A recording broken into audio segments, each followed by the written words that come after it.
তো চলো তাহলে শুরু করা যাক। আজকের যে রাইটিংটি রয়েছে, write a paragraph within 100 words on a visit to a place of interest best the following points. অর্থাৎ একটি প্যারাগ্রাফ অনুচ্ছেদ লিখতে বলা হয়েছে একটা দর্শনীয় স্থান ভ্রমণে। বেস্ট দ্য ফলোইং পয়েন্টস, এখানে পয়েন্টস আছে date of visit, place of visit, your companions, mode of transport, or seeing places, your impression. তো চলো তাহলে আমি রাইটিংটি লিখে দেখাচ্ছি। Visit to a place of interest, একটি দর্শনীয় স্থান পরিদর্শন। Last year I along with my mother, গত বছর আমি আমার মায়ের সাথে। Visited the red fort in Delhi, দিল্লিতে লালকেল্লা পরিদর্শন করেছিলাম। A famous historical monument in India, যেটা ভারতবর্ষের একটি খুবই প্রসিদ্ধ ঐতিহাসিক স্মৃতিসৌধ।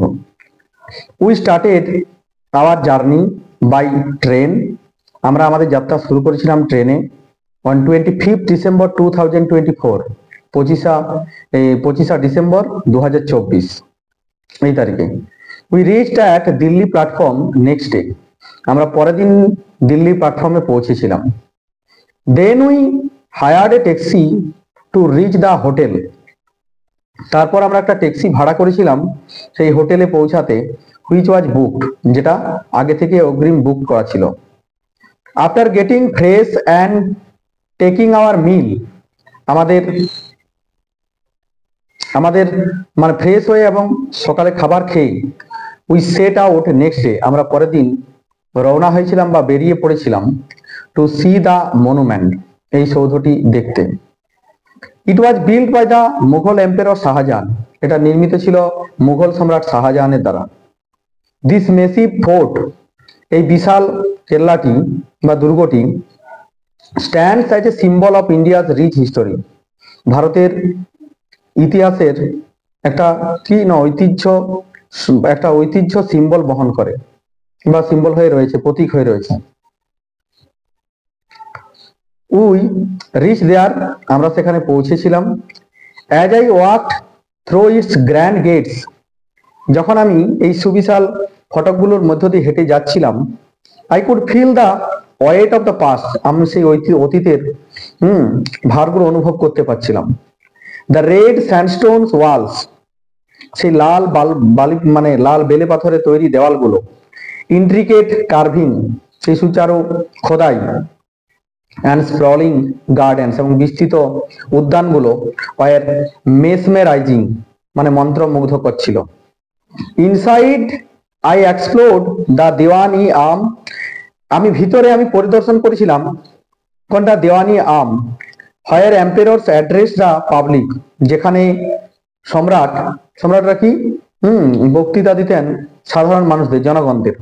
অ্যান্ড দ্য দেওয়ানি খাস, এবং দেওয়ানি খাস হোয়ার দে হেল্ড প্রাইভেট মিটিং, যেখানে তারা সাধারণ সভা করতেন, ব্যক্তিগত সভা করতেন।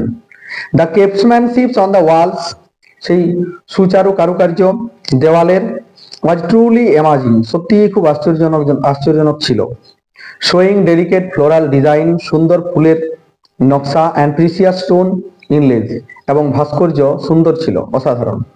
I also saw the sound and light show in the evening, আমি এমনকি দেখেছিলাম সে আলো এবং শব্দের সভা সন্ধ্যাবেলায়, আলো এবং শব্দের প্রদর্শনী সন্ধ্যাবেলায়।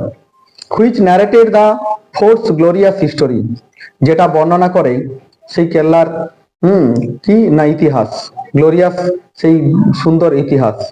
The place was bustling with visitors, জায়গাটা দর্শনার্থীদের ভিড়ে ভর্তি ছিল।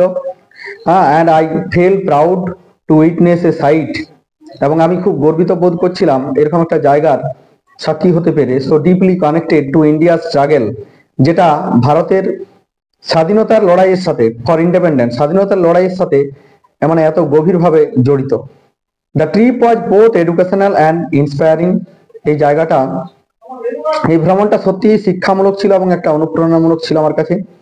Living me with a deeper appreciation for our heritage, এবং আমার প্রতি একটা গভীর অনুপ্রেরণা রেখে গিয়েছিল আমাদের এই ঐতিহ্যের প্রতি। চলো আজকে এ পর্যন্ত।